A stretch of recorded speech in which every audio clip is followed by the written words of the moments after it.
मोर नाम समाप्ति धल मु जड़े हाउस मेकअप एवं मु कटक सहर कहूँगी मुझे एंजल थेरापी विषय प्रथम फेसबुक केउझर जड़े मोर सांग फेसबुक फ्रेंड से मो पाखक लिंक पठे मध्यम एंजल थेरापी विषय जाना पाई मु कोर्स करने पूर्वर मोर फाइनेंशियल प्रॉब्लम रे फसी रही मोर आ गोटे पर्सनल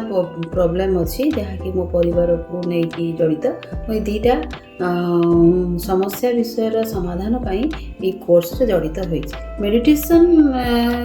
गोटे भली एक जिनिस जहाँद्वारा बहुत शांति पाऊँगी एवं मो भितर मेडिटेशन करने पूर्व सब चिड़चिड़ा रोली अनुभव मोर हूँ चिड़चिड़ापन को किसी मात्रा रखा पाई एंजल थेरापी कोर्स गोटे एक्सीलेंट कोर्स कोर्स माध्यम आमे आम भितर थिबा अंतर्निहित गुणर विकास किपरि करि परिबा तार माध्यम गुरुको माध्यम द्वारा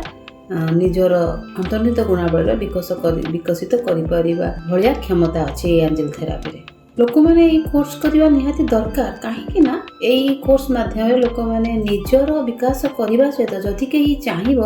अन्य मानकर विकास बा दुख दुर्दशा को दूर करें आम शांति रहा माने निजे पर्सनाल यही कोर्स करने द्वारा आम शांति रही पारिबार माध्यम एथिरे रही अछि। Thank you angel wishes.